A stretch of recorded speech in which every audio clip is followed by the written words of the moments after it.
Hello, नमस्कार, प्रणाम। मैं ऋषु सर आप सभी को अपने YouTube क्लासेस में स्वागत करते हैं। तो हम लोग फिजिक्स के बारे में देख रहे थे, क्लास 10th के फिजिक्स के बारे में, जिसमें हम लोग प्रतिबिंब के बारे में देख लिए हैं। ठीक है, आज हम लोग को देखना है तो वक्रता त्रिज्या और फोकस के बीच में क्या संबंध होता है। ठीक है, यानी वक्रता त्रिज्या और फोकस के बीच संबंध देखना है। ठीक है, चलिए देखते हैं। यानी संबंध जो है इसमें होता है ये क्या कि वक्रता त्रिज्या के आधा होता है फोकस दूरी, यानी F बराबर क्या होता है r/2। इसको हम लोग को क्या करना है, प्रूफ करना है। ठीक है, ऐसे बोलेगा कि सिद्ध कीजिए F बराबर r/2, या ऐसे कहेगा कि फोकस और वक्रता त्रिज्या के बीच संबंध सत्यापित कीजिए, स्थापित कीजिए। ठीक है, ऐसे करेगा। ठीक है, तो कुछ नहीं करना है, इसको संबंध को मतलब सत्यापित करने के लिए सबसे पहले क्या करेंगे, एक दर्पण का निर्माण करेंगे हम लोग। ये कौन दर्पण है, तो अवतल दर्पण है। कौन दर्पण है, अवतल दर्पण का हम निर्माण कर देते हैं एक। जैसे ही अवतल दर्पण का निर्माण करेंगे, ठीक है, यहाँ पे ये है प्रिंसिपल एक्सिस यानी मुख्य अक्ष, यहाँ पे पोल यानी क्या ध्रुव हो गया, ये फोकस हो गया, और ये सेंटर ऑफ कर्वेचर यानी वक्रता केंद्र हो गया। ठीक है, समानांतर प्रकाश के किरण हम यदि गुजार रहे हैं तो क्या होगा, फोकस से होकर जाएगा। ये तो सब कोई जानता है कि फोकस से होकर जाता है, और ये जो वक्रता केंद्र है इसको हम ऐसे मिला दे रहे हैं, इसको नॉर्मल मान लेते हैं, अभिलंब मान लेते हैं। ठीक है, दिक्कत नहीं होना चाहिए। ठीक है, ये क्या है, आपतित किरण, ये परावर्तित किरण, ये है अभिलंब। ठीक है, ये क्या है, आपतित किरण, ये परावर्तित किरण, और ये अभिलंब। ये आपतित किरण और अभिलंब के बीच बना कोण आपतन कोण, जिसको हम लोग कहते हैं क्या, इंसिडेंट एंगल यानी आई। और यहाँ पे परावर्तित किरण और अभिलंब के बीच के कोण को परावर्तन कोण कहते हैं, जिसको क्या कहते हैं इंग्लिश में, रिफ्लेक्स एंगल यानी आर। क्या हो जाएगा, आर। सबसे पहले यहाँ पे हम नामकरण करेंगे। यहाँ पे हम दर्पण के द्वारक का नाम दे देते हैं LM। यहाँ पे इसका नाम देते हैं AB, जो है आपतित किरण है। ठीक है, आपतित हो रहा है। अब इसको हम लोग देखेंगे। सबसे पहले यहाँ पे देखेंगे क्या, ध्यान से देखना लो। ठीक है, सबसे पहले यहाँ पे कुछ लैंग्वेज लिखा जाता है। ठीक है, सबसे पहले लैंग्वेज लिखेंगे हम लोग यहाँ पे। तो लैंग्वेज लिखते हैं यहाँ पे, सबसे पहले हम दिया गया है, दिया गया है, दिया गया है में लिखेंगे सबसे पहले क्या, LM द्वारक वाले एक अवतल दर्पण है। LM द्वारक वाले एक अवतल दर्पण है।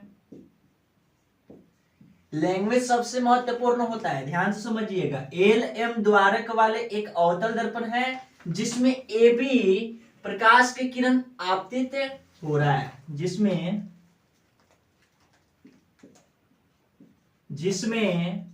AB प्रकाश के किरण आपतित हो रहा है,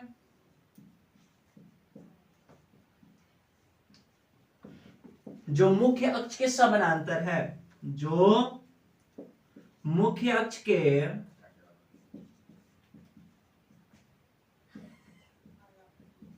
समानांतर है। ठीक है, मुख्य अक्ष के समानांतर है, अतः यह फोकस से होकर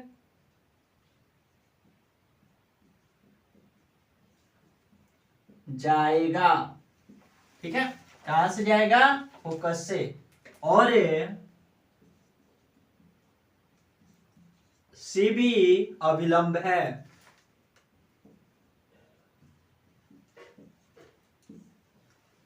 इतना करने के बाद जब यहाँ पे देखेंगे ये आपतित किरण, ये परावर्तित किरण और ये अभिलंब, तो इसमें क्या कोण का निर्माण हुआ, आपतन कोण और परावर्तन कोण। प्रकाश के परावर्तन के नियम में बताए थे कि आपतन कोण क्या होता है, परावर्तन कोण के बराबर होता है। आपतन कोण परावर्तन कोण के बराबर होता है। तो यहाँ पे हम लिखेंगे कोण आई बराबर कोण आर। समीकरण फर्स्ट मान लेते हैं इसको।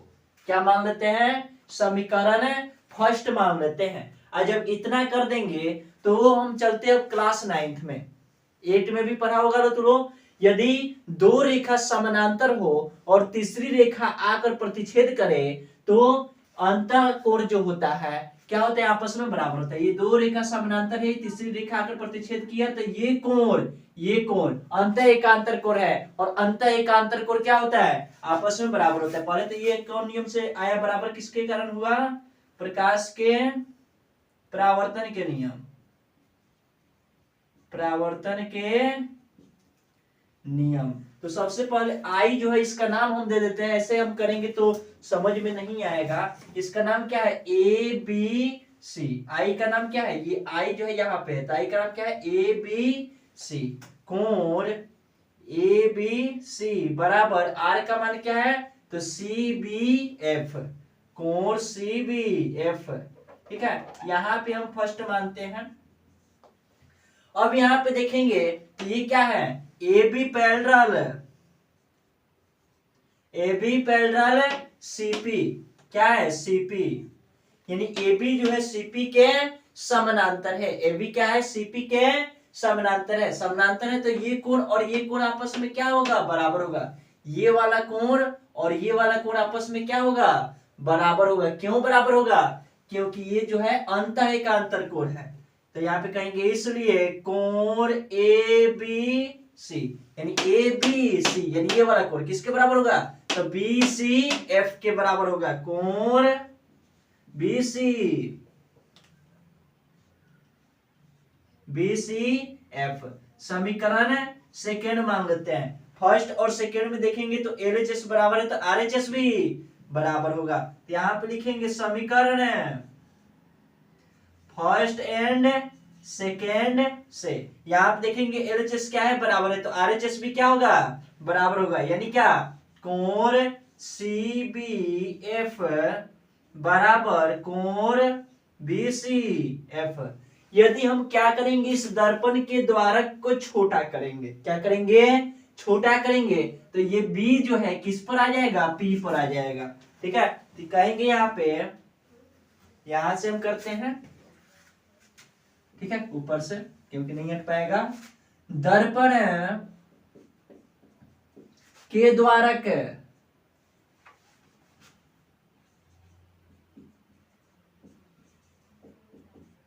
छोटा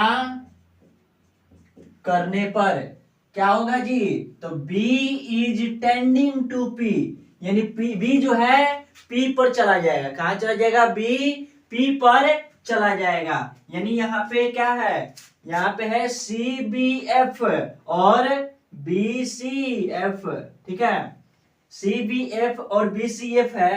तो यहाँ पे सबसे पहले ये देखेंगे कि CBF, C कहाँ है, CBF यानी ये वाला कोण, इसके सामने वाला भुजा क्या है, CBF यानी ये वाला कोण, इसके सामने वाला भुजा क्या है, तो ये है CF। तो यहाँ पे हम लिख दे रहे हैं, यहाँ पे पहले CF बराबर BCF, BCF यानी ये वाला कोण के सामने वाला भुजा क्या है, BF है। क्या है, BF।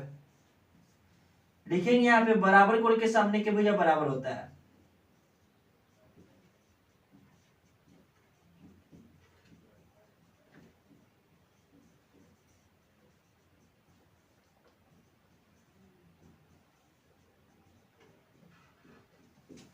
ठीक है,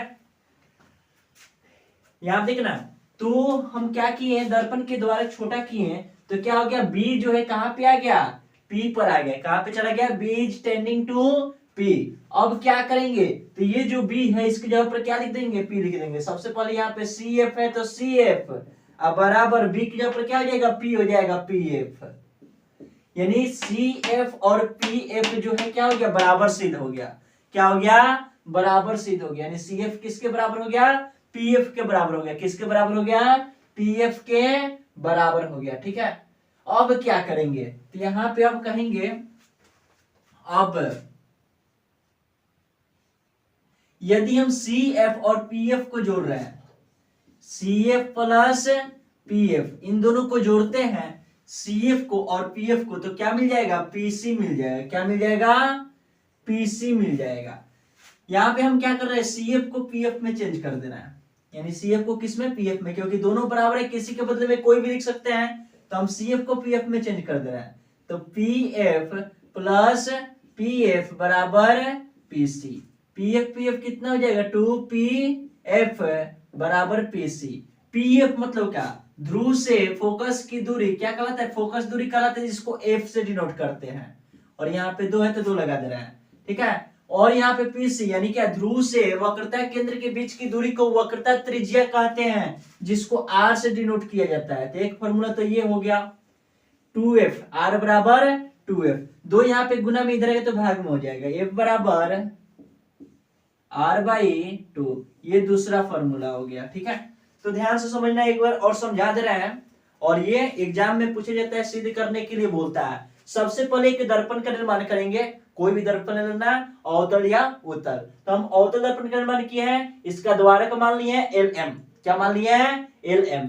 AB एक समानांतर प्रकाश की किरण को आपतित करा रहे हैं, जो कहां से जाएगा, फोकस से होकर जाएगा, और इसका वक्रता केंद्र जो है और इसका जो आपतित आपतन बिंदु है, इसको क्या किए, मिला दिए हैं। ठीक है, अब क्या किए, यहाँ पे भाषा में क्या लिखेंगे, कहेंगे LM द्वारक वाले एक अवतल दर्पण है, LM द्वारक वाले एक अवतल दर्पण है, जिसमें क्या कहेंगे, LM द्वारक वाले एक अवतल दर्पण है, जिसमें AB प्रकाश के किरण आपतित हो रहा है, जो मुख्य अक्ष के समानांतर है, अतः यह फोकस से होकर जाएगा। ठीक है, और यहाँ पे लिखे, फिर रचना में क्या लिखेंगे, तो C और B को मिलाया, जैसे ही मिलाएंगे तो क्या होगा, तो इसमें देखेंगे I और R क्या होगा, बराबर होगा। क्यों बराबर होगा, I मतलब इंसिडेंट एंगल, R मतलब reflex angle, incident angle is equal to reflex angle, this is rule of reflection of light, this is rule of reflection of light, यानी this is first rule of reflection of light, incident angle is equal to reflex angle, यानी आपतन कोण जो होता है परावर्तन कोण के बराबर होता है। ये क्या होता है, प्रकाश के परावर्तन के पहला नियम ही होता है। ठीक है, तो ध्यान से देखना, तो यहाँ पे वही लिखे हैं, कोण I बराबर कोण R, यानी क्या होगा, आपस में बराबर होगा। इसका नाम लेते हैं, I की जगह पर क्या लिखेंगे, तो ABC, ये क्या है, I है, और R क्या है, तो CBF, तो यहाँ पे लिखे ABC बराबर CBF। उसके बाद यहाँ पे इसको मान लेते समीकरण फर्स्ट, और ये क्या है, दोनों हम समानांतर लेकर चले थे ना, तो लिखे हैं AB parallel CP, AB parallel CP, जब समानांतर है, तीसरी रेखा आकर प्रतिच्छेद किया, तो ये कोण अंत एकांतर कोण होगा। क्या होगा, अंत एकांतर कोण क्या होता है, आपस में बराबर होता है। यहाँ पे लिख दे रहे हैं ताकि समझ में आए कहां से बराबर है। ये क्या है, अंत एकांतर कोण है, ये क्या है, अंत एकांतर कोण। अंत एकांतर कोण क्या होता है, आपस में बराबर होता है, यानी क्या, ये और ये आपस में क्या होगा, बराबर होगा। इसका नाम क्या है, तो ABC, और इसका क्या नाम है, तो BCF। ABC और BCF क्या होगा, आपस में बराबर होगा। क्यों, क्योंकि ये अंत एकांतर कोण है। कौन कौन है, अंत एकांतर कोण क्या होता है, आपस में बराबर होता है। इसको समीकरण सेकंड मान लेते हैं। ये समय ध्यान से देखेंगे तो LHS क्या है, दोनों में समान है। ABC यहाँ पे भी है, यहाँ पे भी क्या है, ABC है, यानी फर्स्ट में भी ABC है कोण, और सेकेंड में भी कोण ABC है, तो ये क्या है, दोनों बराबर है। तो यहाँ पे RHS भी क्या होगा, बराबर होगा। तो वही यहाँ पे लिखे समीकरण फर्स्ट एंड सेकेंड से, यानी जब LHS बराबर है तो RHS भी क्या होगा, बराबर होगा। तो फर्स्ट में क्या है, तो कोण CBF, कोण CBF, और यहाँ पे बराबर में सेकंड में क्या है, BCF। और सब कोई जानता है कि बराबर कोण के सामने की भुजा क्या होता है, बराबर होता है। क्लास 9th में हम लोग क्या किए, ये परिमेय पढ़े, अभिधारणा पढ़े हैं। ठीक है, यूक्लिड के जो परिमेय था क्लास 9th में मैथ के किताब में, उसमें हम लोग पढ़े हैं कि बराबर कोण के सामने की भुजा क्या होता है, बराबर होता है, यानी बराबर कोण के सामने की भुजा बराबर होता है। ठीक है, तो जब ये बराबर होता है तो CBF है, CBF यानी ये वाला कोण, इसके सामने कौन भुजा दिखाई दे रहा है, CF दिखाई दे रहा है, तो CF लिख दिए। अब BCF, BCF इसके सामने कौन दिखाई दे रहा है, तो BF दिखाई दे रहा है, कौन दिखाई दे रहा है, BF, यहाँ पे BF लिख दिए। क्यों, क्योंकि बराबर कोण के सामने की भुजा बराबर होता है, वही यहाँ पे लिखा है, ठीक है। अब क्या करेंगे, तो ये इतना हम किए, तो CF और BF मिला है, CF और ये BF मिला है, हमें क्या चाहिए, PF मिल जाता तो बेहतर होता।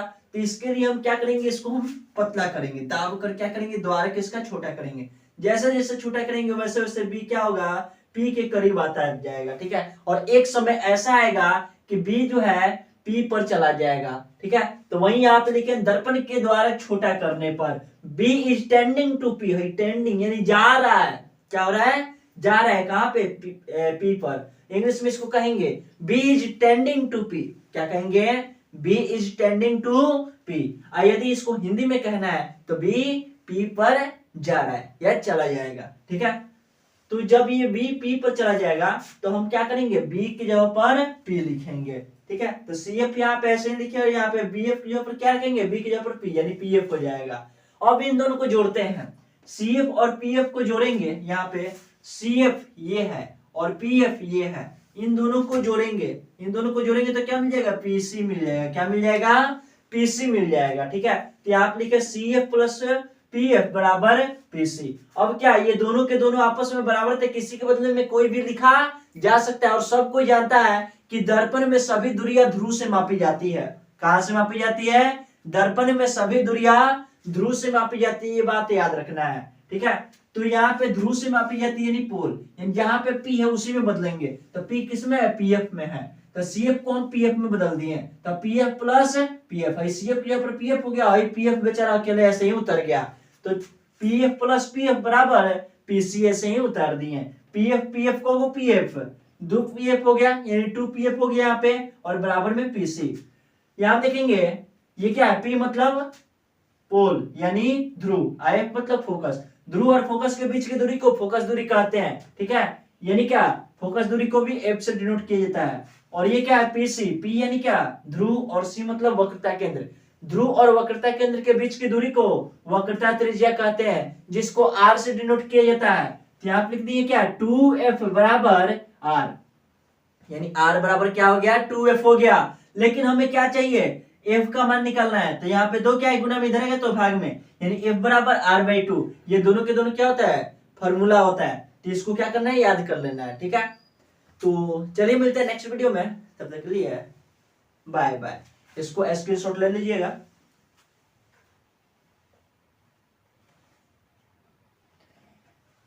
चलिए ठीक है, मिलते हैं नेक्स्ट वीडियो में, वीडियो ज्यादा लंबा ना हो जाए, इसके बाद वाला वीडियो में हम लोग दर्पण सूत्र को भी सत्यापित कर देंगे और ये चैप्टर समाप्त हो जाएगा और दूसरा चैप्टर हम शुरू कर देंगे। तो आई होप आप लोग को समझ में आया होगा, और नहीं समझ में आया तो इस वीडियो को फिर से चला कर देख सकते हैं। और आप सभी से यही विनती है कि चैनल थोड़ा सा नया है तो आप लोग लाइक, सब्सक्राइब और शेयर जरूर कीजिए। जय श्री राम, हर हर महादेव।